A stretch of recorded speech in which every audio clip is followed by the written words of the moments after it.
تبارك الذي نزل الفرقان على عبده ليكون للعالمين نذيرا۔ السلام علیکم ورحمۃ اللہ وبرکاتہ۔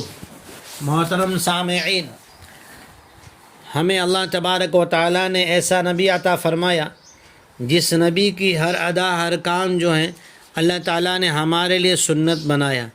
وہ اعمال جو سنت ہے تو سنت جو ہے نبی علیہ الصلاۃ والسلام کا راستہ ہے، بلکہ نیک اعمال، نیکی، بندگی، عبادت میں بھی ہمیں تو ہمارے نبی رحمت للعالمین جناب رسول اللہ صلی اللہ علیہ وسلم نے سنتوں کی تعلیم دی۔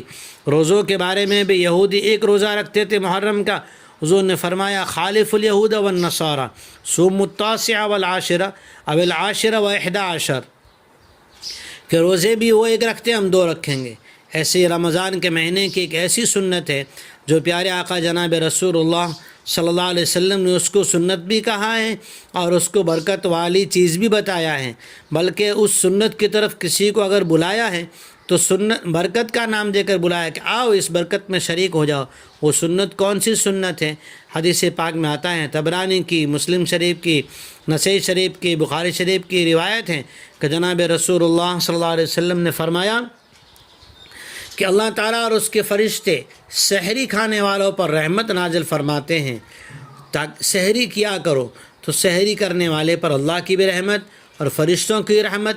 اللہ تو رحمت کرتا ہے یعنی اس کی طرف متوجہ ہوتا ہے، اور فرشتوں کی رحمت کرنا مانے فرشتے اس کے لیے دعائے مغفرت کرتے ہیں۔ فرشتوں کی رحمت یہ دعائے مغفرت ہیں۔